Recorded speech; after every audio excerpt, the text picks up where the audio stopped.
Sir, आपको मालूम होगा कि पिछले हम 2 महीने से बिना सैलरी के काम कर रहे हैं। अभी तीसरा महीना भी आज आधा चला गया है। तो इन 2 महीनों में भी हमने 1 महीने हम इंतज़ार करते रहे। दूसरे महीनों से हमने थोड़ा सा एक्टिविटी में आए, एडमिनिस्ट्रेशन में पूछा, बातचीत की, ठेकेदारों को पूछा कि हमें वेतन चाहिए। ठेकेदार भी इसमें कोई सीरियस नहीं हुए हैं और एडमिनिस्ट्रेशन ने भी आज से कल मीटिंग होगी, ठेकेदारों से मीटिंग करवाएंगे। इस सिलसिले में हमारी अभी पिछले महीने ये डेट तय हुई थी और दिसंबर की अभी 10 तारीख को उन्होंने हमारी मीटिंग भी करवाई थी एडमिनिस्ट्रेशन में। एडमिनिस्ट्रेशन भी बैठे थे, हमारे यूनियन के लीडर भी सब बैठे हुए थे और जो हम लोग थे आईजीएमसी के जो कर्मचारी हम भी बैठे थे। तो उस दिन भी हमें ये आश्वासन दिया गया कि 2 दिन बाद आपकी सैलरी डाल दी जाएगी। हम 12 तारीख को इंतज़ार करते रहे, 5 बजे तक इंतज़ार किया। 13 तारीख को हम फिर एमएस सर के पास आए, बातचीत की। एमएस सर ने हमें ये कह के इधर उधर कर दिया कि भाई अभी कोर्ट में केस चला हुआ है, शाम तक मैं आपको बताऊंगा। हमें उसके बाद कोई भी इस तरह का कोई मैसेज नहीं मिला ना आज तक हमारी सैलरी आई है। हमारा वेतन ना मिलने के कारण ही हम लोग आज यहाँ गेट प्रदर्शन कर रहे हैं। और हमारा जो आईजीएमसी का प्रबंधन है, हमें सुनने में मिला है कि वो प्रबंधन हमें कहते हैं कि जो ये 133 वर्कर है, ये कर्मचारी हमारे ज्वाइनिंग ही नहीं है इनकी हमारे पास। अगर इनकी हमारी ज्वाइनिंग इनके पास नहीं है तो क्या ये लोग जब राउंड में आते हैं तो इन्हें दिखता नहीं है कि ये इनकी ओपीडियाँ, इनके जो नीचे अभी ट्रॉमा कैजुअल्टी स्टार्ट हुआ है तो उसमें कर्मचारी कौन है, कौन इनका काम चला रहा है। कैजुअल्टियों में क्या काम नहीं हो रहा है? जो ट्रॉमा सेंटर इन्होंने अभी स्टार्टिंग किया है, क्या पेशेंटों को देखा नहीं जा रहा है या वहाँ की साफ़ सफाई नहीं हो रही है? सभी लोग अपनी सेवाएं निश्चित रूप से दे रहे हैं। इसके बावजूद भी हमें हैरानी है ऐसे प्रबंधन पे। एक महिला प्रबंधन होते हुए वो महिलाओं की दुख दर्द को नहीं समझ पा रही है कि एक महिला कैसे अपने घर का पोषण करती है।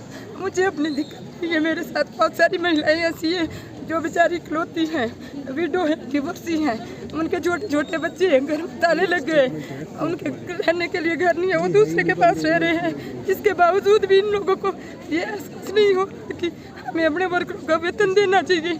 हमें शर्म आती है ऐसे प्रशासन और ऐसी सरकार पे कि जिनको गरीबों की मजबूरियाँ नहीं दिखती है। हमारी मजबूरियों का मगर क्यों हमसे ऐसी क्या भूल हुई है? अगर हम कोरोना वॉरियर हैं तो क्या हम लोगों ने कोई गुनाह किया है? उस वक्त जिस वक्त अपना बेटा अपने बाप की सेवा नहीं कर सकता था, अंदर नहीं जा सकता था, वो कोई भाई अपने भाई से नहीं मिल सकता था, कोई मतलब अपने जो सगे थे वो अंदर तक नहीं जाते। हमने उनके अंदर से टट्टी पेशाब भी उठाया है, उन पेशेंटों को हमने खाना भी खिलाया है, दवाइयाँ भी दी हैं और उन लोगों की दुआएं भी ली थी कि बेटा आप लोगों को भगवान करे कि रेगुलर लो। बहुत सारे पेशेंटों ने हमें ये भी दुआएं दी थी कि बेटा हमारे 2 बेटे हैं, 1 बेटी है, वो हमारे पास कोई भी अंदर नहीं आता, आप लोग हमारी सेवा करें, हमारे बच्चे आप ही है। तो क्या हमारा ये गुनाह है कि हमने उस बुरे समय में लोगों की मदद की और लोगों की सेवा की? आज उसका हमें ये नतीजा भुगतना पड़ रहा है कि साल भर से हम लोग कभी हम गेट प्रदर्शन करते हैं, कभी एमएस के दरवाजे में खड़े हो जाए। क्या हम लोग भिखारी हैं? अपने हम काम का वेतन मांग रहे हैं, क्यों नहीं दिया जाता? हमारी सरकार से भी ये रिक्वेस्ट है कि हमें हमारा वेतन दिया जाए।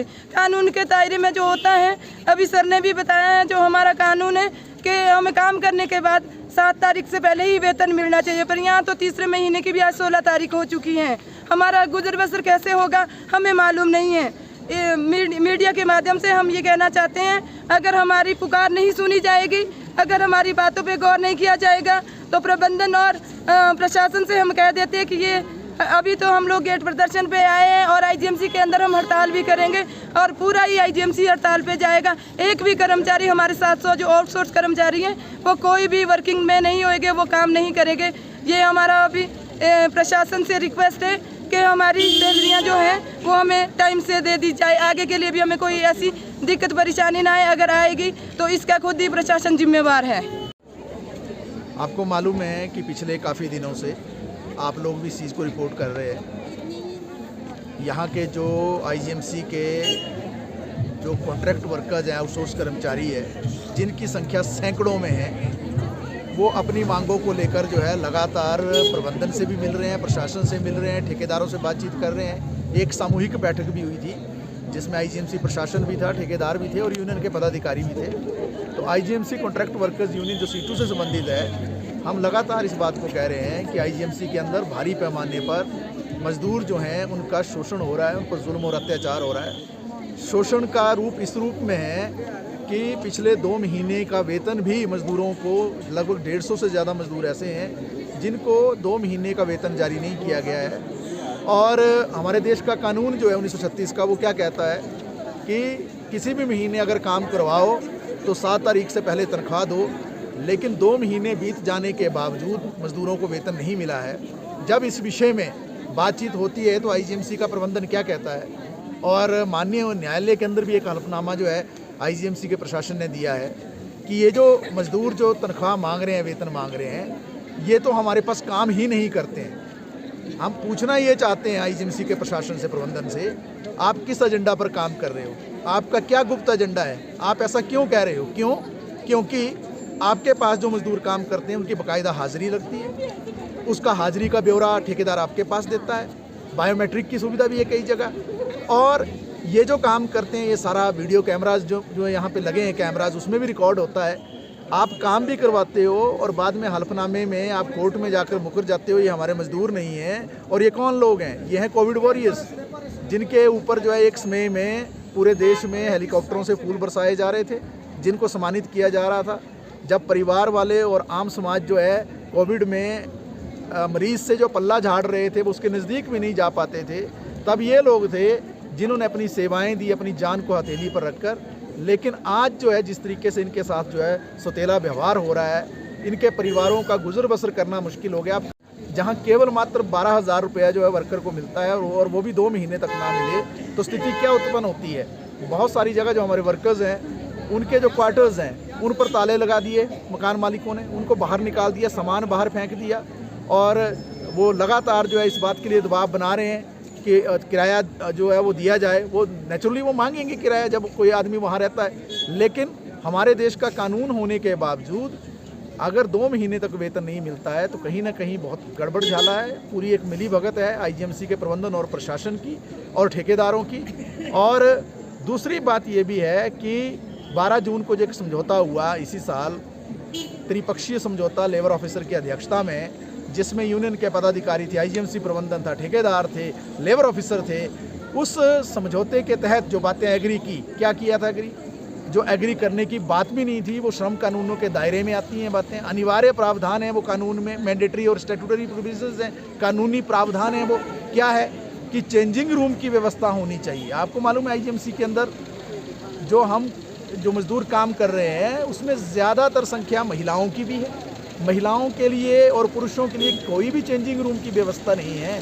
जो आदमी को यहाँ ड्रेस पहननी है, क्योंकि यहाँ ड्रेस में काम करना अनिवार्य है, तो कहाँ वो कपड़े बदलेंगे? तो कोई जो है वो पौड़ियों पर बदल रहा है, कोई जो है वो कॉमन बाथरूम में बदल रहा है। आपको मालूम है एक कुछ साल पहले जो यहाँ पर ये भी मुद्दा आया था कि एक महिला जो कपड़े बदल रही थी उसका वीडियो बना दिया गया था। क्यों? क्योंकि चेंजिंग रूम की व्यवस्था नहीं है। ये कैसे सभ्य समाज के अंदर हम रह रहे हैं? ये कौन सा समाज है जहां आप चेंजिंग रूम तक नहीं देते हैं? आपके पास कमरे खाली पड़े हुए हैं, पूरा न्यू ओपीडी ब्लॉक बना है, उसमें आप व्यवस्था नहीं करते हो। आपने समझौते में माना हम ये चेंजिंग रूम देंगे।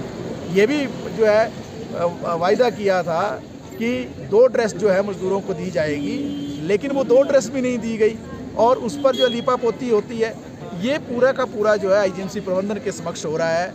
छुट्टियाँ मिलती नहीं हैं, छुट्टियां अगर मजदूर करते हैं उनका वेतन काट दिया जाता है। समझौते में ही ये बात अंतर्निहित है कि 47 छुट्टी जो है मजदूर को मिलेगी। अपने ही समझौते को ये धत्ता बताते हैं, उसको लागू नहीं करते हैं।